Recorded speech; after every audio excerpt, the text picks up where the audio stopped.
first flight of the orbiter Discovery, and the shuttle has cleared the tower.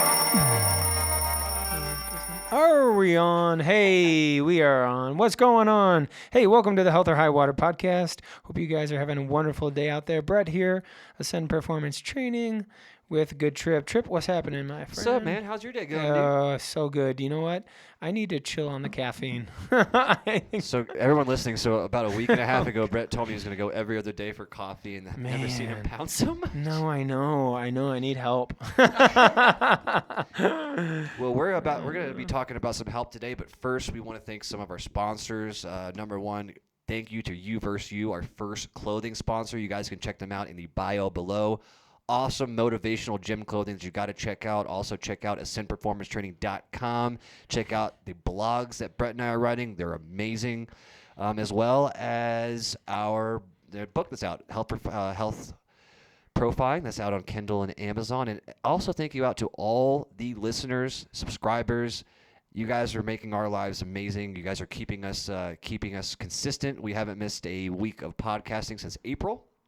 So thank you guys to listeners and all the new ones out there. And for those who don't know what Health or High Water is, you're about to find out. Yes, we have a cool blog coming out.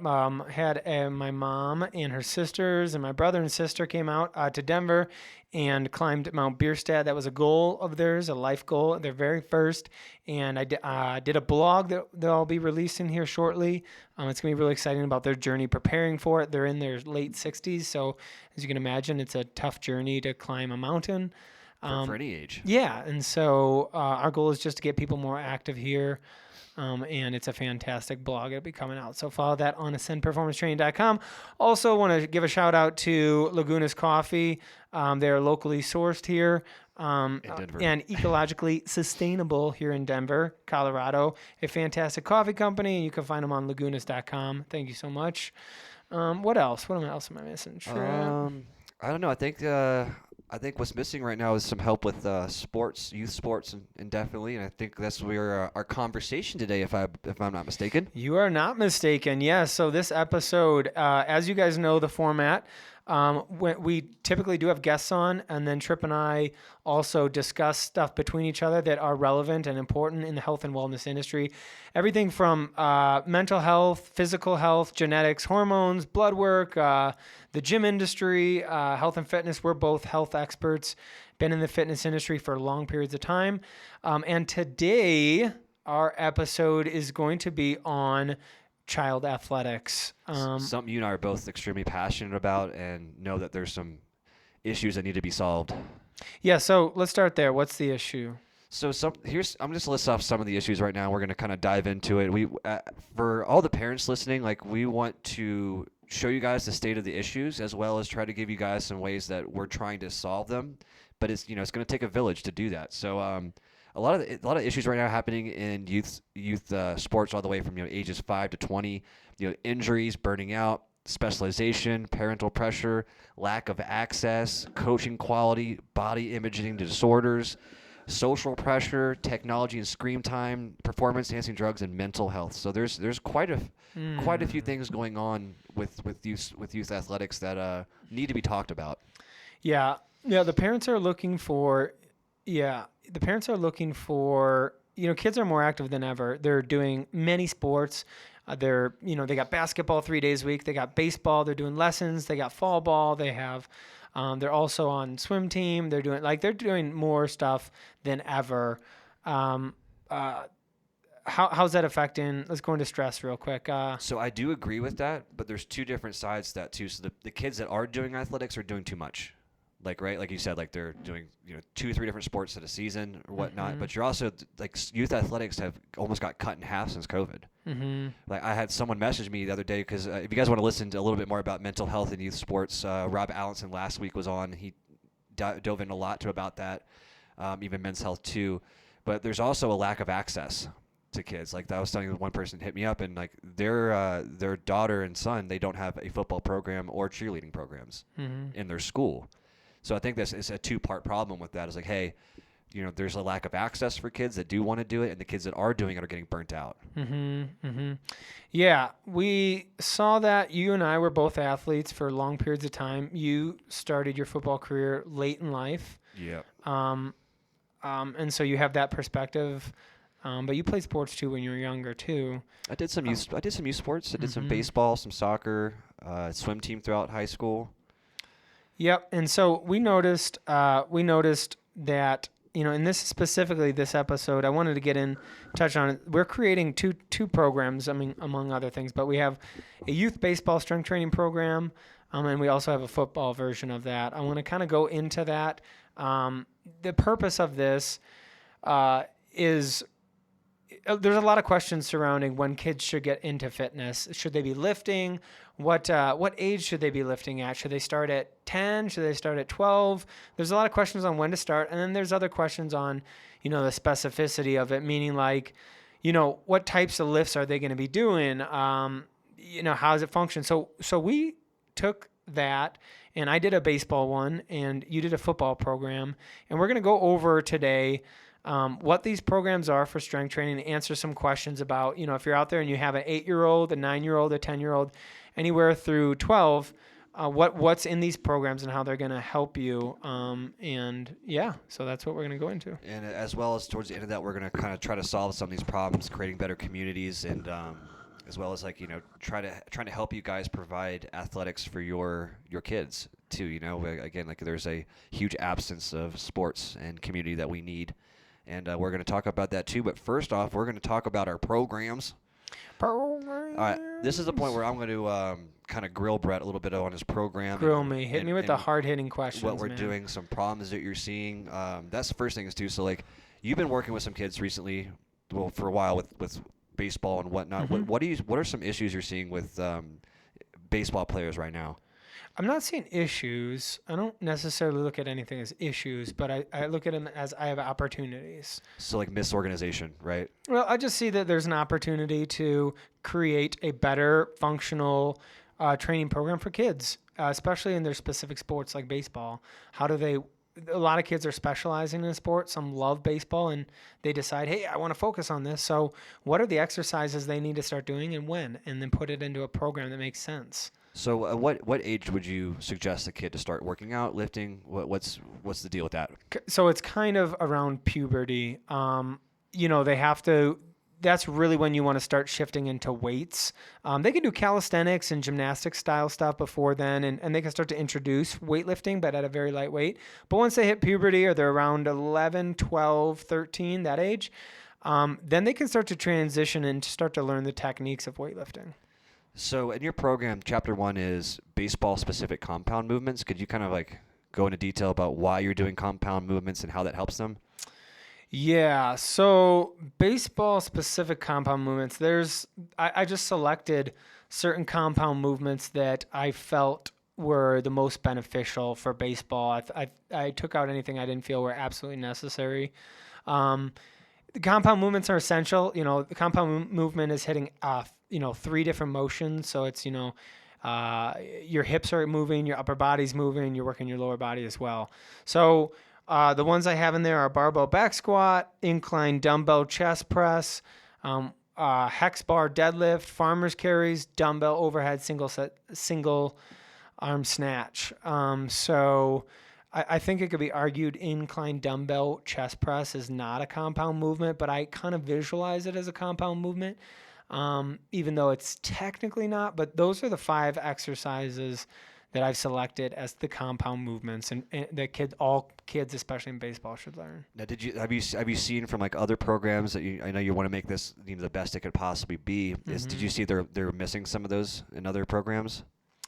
I haven't seen too many programs out there. I think there's been some good programs out there, but it's just kind of disorganized.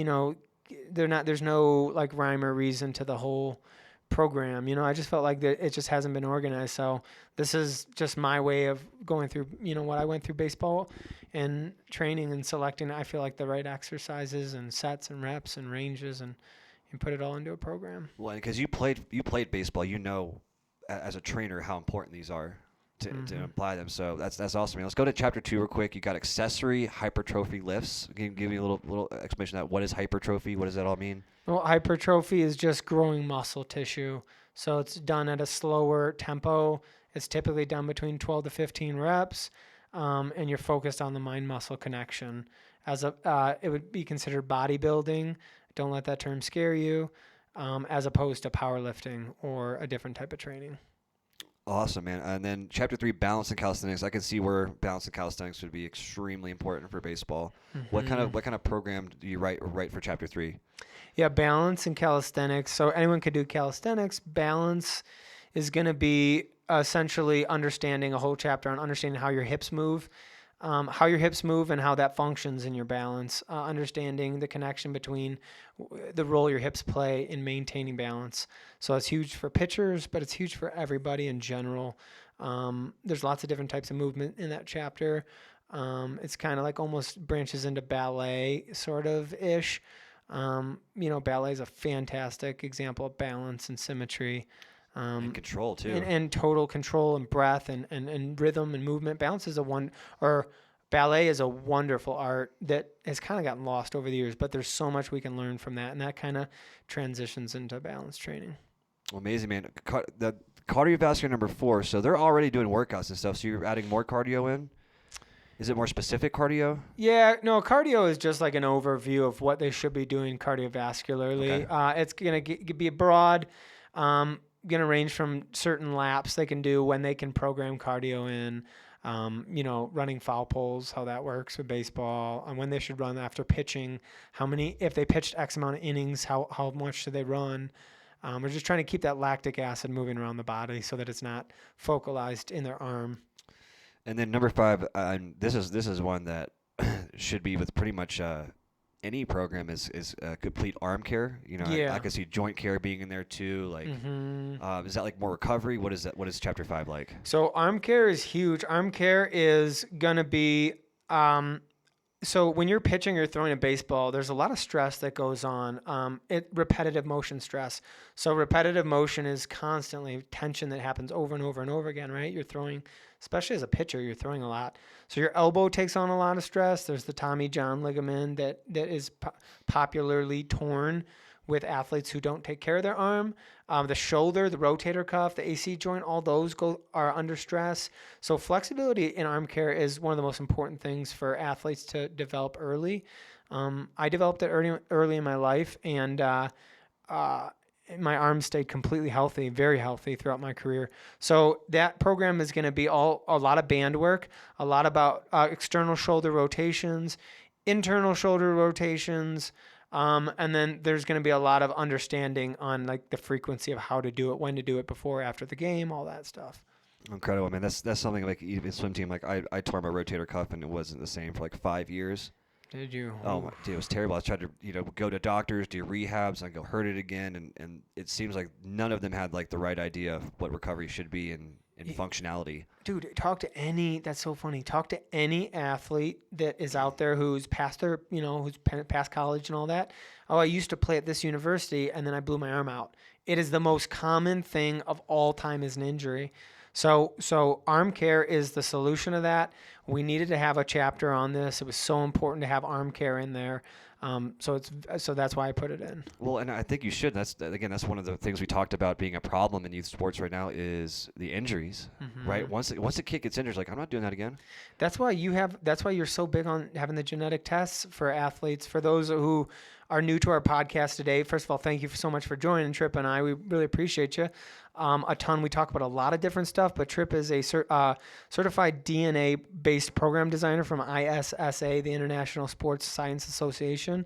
He got that in 2019, but he's been doing hormones and blood work and genetic testing for upwards of about 8 years. And so, we find predispositions, and that's why you use predispositions to determine, ACL tears, if somebody's more likely to tear their ACL or MCL. So it's huge, and that's a science that now we're starting to see evolve. Well, and what I like too about you building this program is making sure that what we call like trying to make sure that you don't get injuries prehab, because you don't want to end up in rehab, right? So you know like a ton of these issues that are happening in especially baseball. I mean, even Brock Purdy had a Tommy John injury, right? So I mean, like that goes. I didn't know that. That was his elbow injury. Yeah, he had Tommy John. Wow, Tommy John. And they didn't think he was going to be able to play. Yeah, there's a ton of whip in both football and baseball. Yep, it's a ton. And so you got to take care of your arm early on. Learn it at the age of 8, 9, 10, 11, 12, and you'll be fine. But if you don't learn it, you're going to have a lot of stress under your elbow.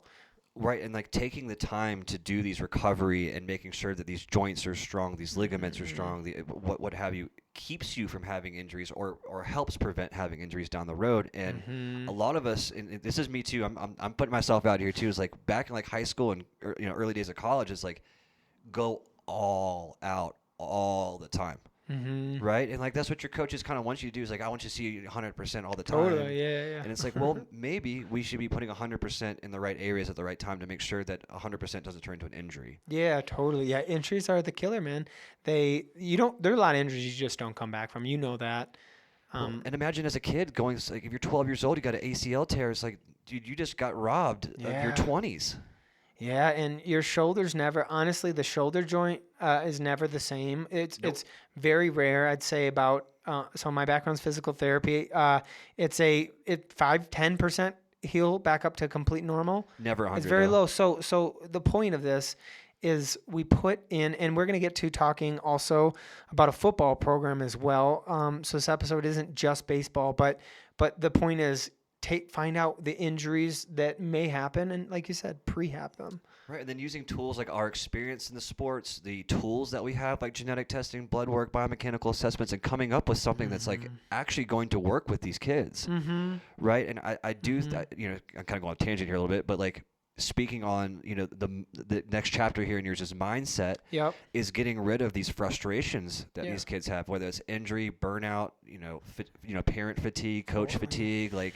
Again, these programs, what we want to do is try to solve some problems that are out there for the coaches, the parents, the players, the organizations. And if we don't talk about these certain things, about the issues, or like you said, not issues, but things that could be fixed, if we don't talk about them, they're not going to get fixed. Yeah, let me just go into depth real quick on that mindset. Yeah. I included mindset because the mindset was the biggest part of that program. And honestly, I say we together created that as part of our programs with both the football and the baseball. Why are the kids playing sports in the first place? How do we keep them motivated? How do we help to conceptualize their participation and their continued effort in these sports? They're the ones putting all the effort in. The parents and us coaches it's not for us. We're serving them. We are there we're spending our own time in our lives to help make them better people and better athletes. So we have to be talking about stuff with them on why we're doing this. A lot of times as a kid, you and I were like, why are we putting all this effort in? We don't understand it. Like, you take this. So the mindset chapter is to understand the whole purpose of child athletics. We're trying to raise better people, trying to teach discipline, teamwork, work ethic, all these things, and keep the kids motivated and happy and enjoying the sports again. So the whole chapter of mindset will go deep into that. Well, and to kind of branch off that a little bit too, it's like I feel like the biggest thing I got from fitness in general, it doesn't matter if it's in the gym, in the pool, on the field, doesn't really matter. What I got out of it and what's hard to explain to children is a positive outlet for your emotions. Right? So explaining that, like, hey, listen, we all have bad days. It doesn't matter who you are. It's like, this is the healthy ways to let it out.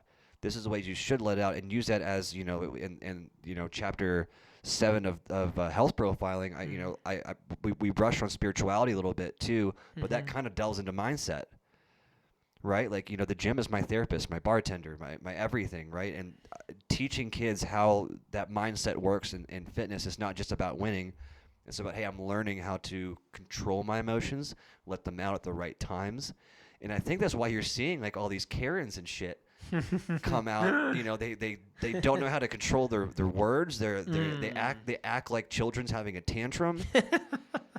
It's true though. It's yeah. They needed sports. Yeah. So parents, I'm gonna speak right to the parents here. First of all, I love you guys.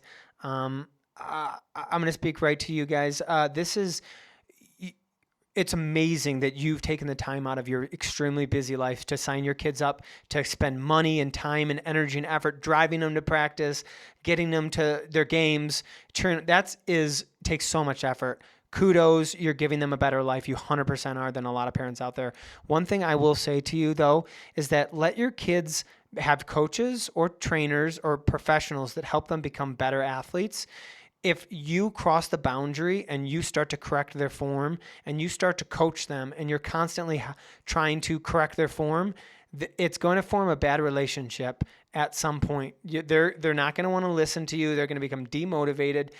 Encourage them, inspire them. You can be honest with them. You don't need to pat them on the bottom and be like, oh, great job, even if they didn't do great. Okay, you can be honest with them, but have a separation. Enjoy their journey as they become successful, but don't feel that it's your job to teach them technique of soccer, baseball, football. You're their parent. You're there to enjoy their success and help them celebrate and watch them grow as athletes and people. Dude, I agree so much. Yeah. And here's the thing too, like on that, you're getting me all worked up here. Talk about it, man. It's Come like on now. it's like, dude, like as a teenager, the last thing you wanted to do was listen to your parents. Mm-hmm. Right? And the more something was pushed down your throat, the more you hated it. Mm-hmm. And I think that's the same thing why kids are leaving sports, not just injury-based. Let's go back into the burnout side of it, right? We're still kind of in the mindset part of your program. Mm-hmm. It's like, listen, like their parents are shoving it down their throat. Like they're practicing at, crazy hours of the day. They're not getting much rest or whatnot. Mm-hmm. And then it's getting shoved down the throat. But by the time they're late in high school or early college, it's like, I don't want to do this anymore. Yeah. But I don't have to do this anymore. I don't have to. It's like a job. For sure. Right? Sure. Mm-hmm.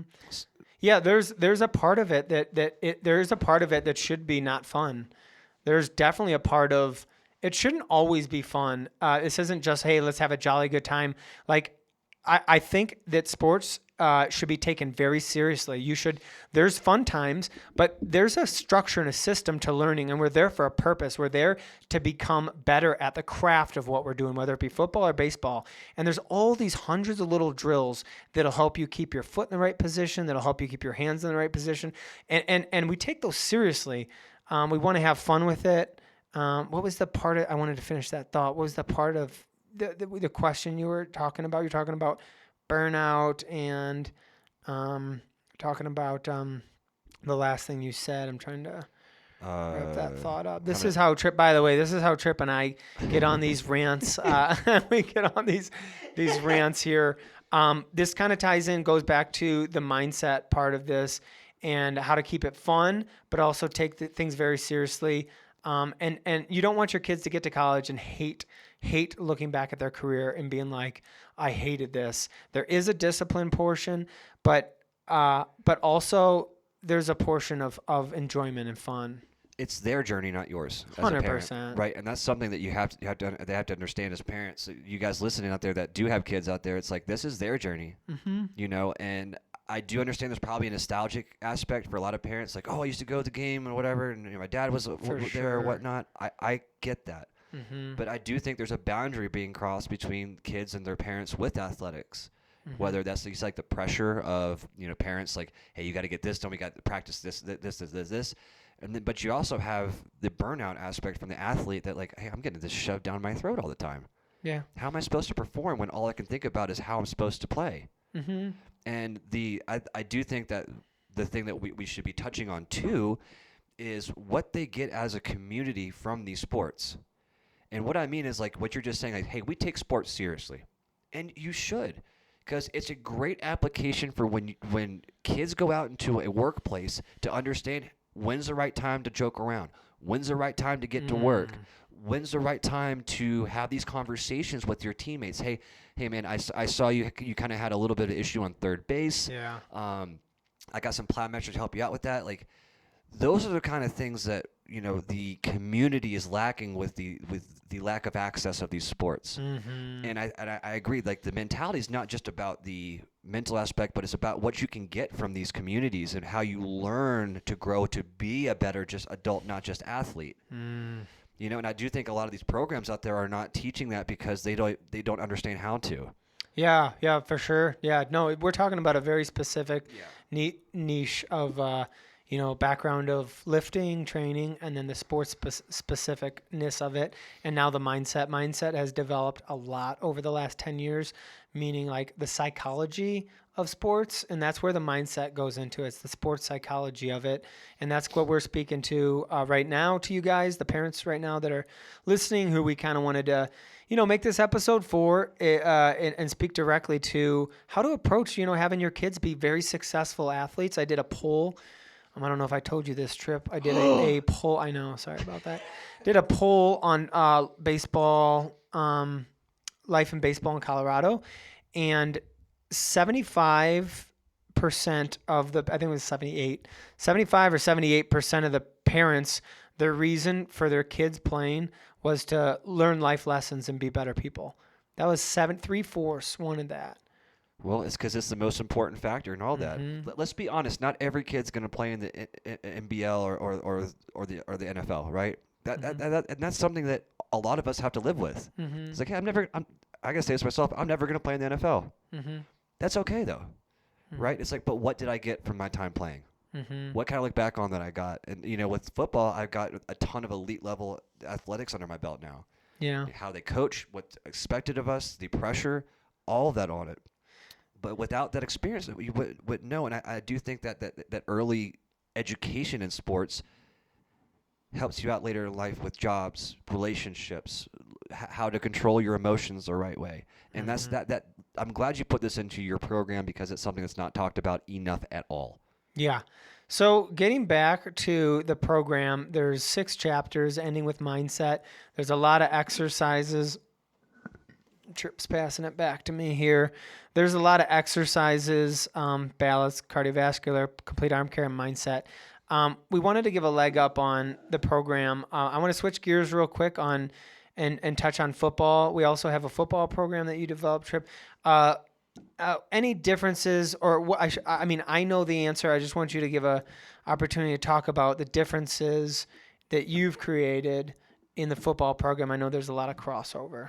There's a ton of crossover, but one of the biggest things is using injury prevention techniques for non-contact injuries, like ACL tears, Achilles tears, stingers. I mean, whatever you have you, and preparing the body for that kind of abusement. And the one big difference is pliability, and that necessarily does not mean plyometrics, but it means the pliability of the body to resist injury, right? Like the flexibility of the body. Tom Brady is the freaking king of pliability. Damn. And I'm going to tell you a story about why this is so important. If you guys have ever watched a TV show called Man in the Arena about Tom Brady, he was in a practice and they were doing a motion handoff from Chris Hogan to Tom Brady. I don't know why that's important, but now you know.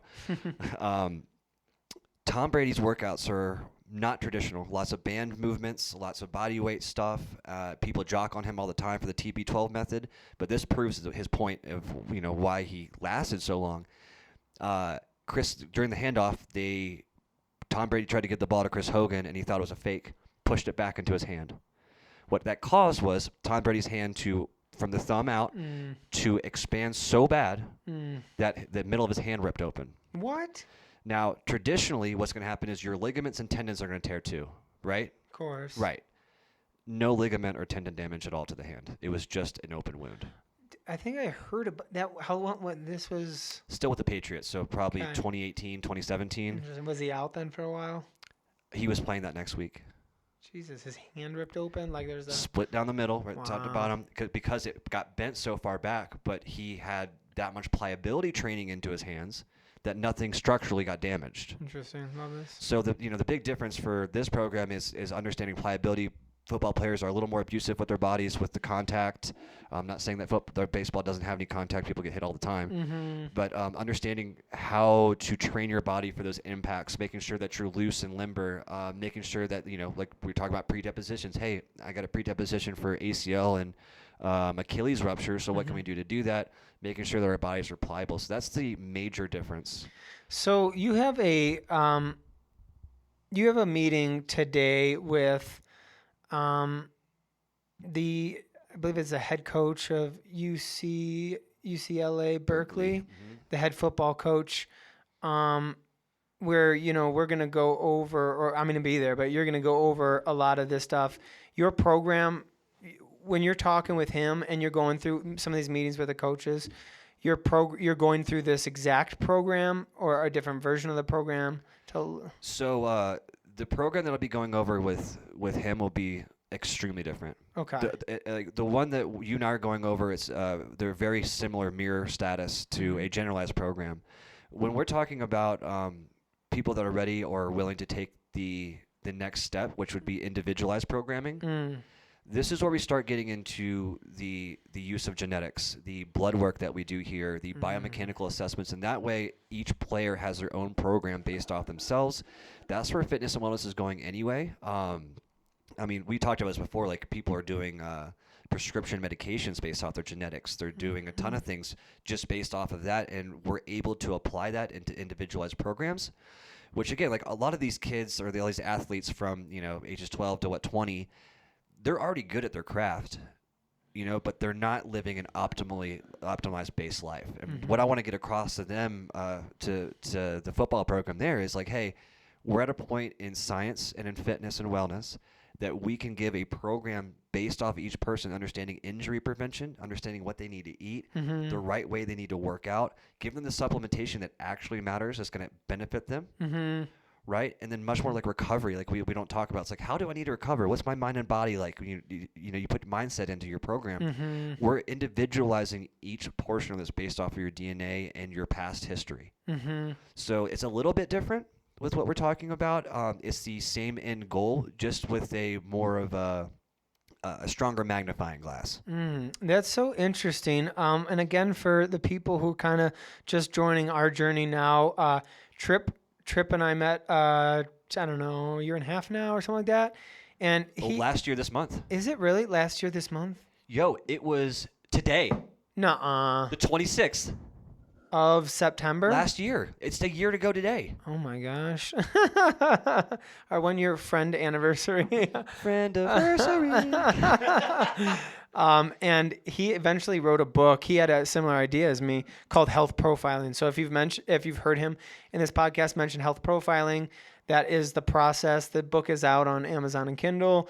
Health profiling goes into trying to understand health from many different directions to try to individualize programs. I was all about individualizing programs as well. How do we do it better? And that's kind of where we crossed paths and created Ascend Performance Training. We wanted to create a performance training company and more importantly, a wellness company that focused on the individual and building a really specific physical and mental program to help them take them to their goals physically and then live better, balanced mental lives as well. So that's sort of our journey. That's fantastic stuff. So this program, how do they find it? Well, the football program, the baseball program, I will have connected with you guys. It's going to be on Facebook. I'm going to be emailing it to you specifically. But how do they find out about your football program? Football program, you're going to have to send me a DM on here. Gotcha. Find us on social media. You can also go to ascendperformancetraining.com and fill out the contact info. And the box is like, hey, interested in football programming. You can also reach us at Bret or Tripp ascendpt@gmail.com. That'd be Bret ascendpt@gmail.com or Tripp ascendpt@gmail.com. Reach out to us that way. If you want to get up close and personal, you could obviously come to our studio and come say hi to us too. Love it. We're located in Denver, 1472 Jersey Street. But, for a lot of these people that want these individualized programs, it's going to take us about a 20-minute sit down to explain exactly what we're doing. It is very intense with what we're being able to accomplish in the short time of being a business. But it's worth it, right? And this is something kind of, we can kind of slowly end on. I know we're towards the end here. Yep. But one thing I've always noticed too, and why these genetics will and are the future right now is the people that have spent all these money on, fad supplementation, fad diets, fad workout plans, fad groups or whatnot, and then not seeing any results whatsoever. Right? So we want to take that opportunity and crush it on his foot with these genetics. We want to make sure that everyone feels like an individual, make sure everyone's performing optimally individually. The days of the cookie cutter programs are dead. They are dead. Yeah, long since gone. So thank you for joining us on this episode. Tripp and I go on these health rants. We're obviously both very, very passionate about well-being. We both have our own stories and journeys, and we feel the calling to share our stories. We're excited to release these programs. Again, like Tripp said, if you'd like to get in contact with us and get access to these programs, obviously this podcast is going to be posted on every major streaming platform available, and then we're going to get it on Facebook as well, on our website there, and we'll connect with you on the groups. Don't be a stranger. Feel free to reach out. One more exciting thing is we are working with O2 Boost, which is a product from Hematech. We've been commissioned to do a study with them. If you haven't listened to the episode with Tripp and Dr. Randy Snook, they're physicians on O2 Boost, is a fantastic episode. This is powdered oxygen. Deionized oxygen. Deionized oxygen for the first time has ever been figured out how to put into a powder. It's 66% oxygen. Originally had a military application. Now has a performance application. We've been commissioned to do a study with them for its ATP production and its performance, natural performance enhancing, right? So it's just oxygen, but it's allowing your body to utilize that oxygen for ATP production and other things. So we're going to be doing a study with that. Very exciting, excited. So follow that on our page. What else, Tripp? We got some amazing stuff coming up, guys. If you guys are in the Denver area, we're going to be doing some specials in October for personal training, nutrition, as well as genetic testing. And for all you guys listening to this that are into sports, we're going to be doing individualized sports program here, as well as some other facilities. So make sure you guys are watching out of that. And then some really big news. It might not happen right now. It might not happen next week. But Bret and I have been in talks. We're about to make this a video podcast. Hey, you're going to see our faces. I'm going to wear a mask every time.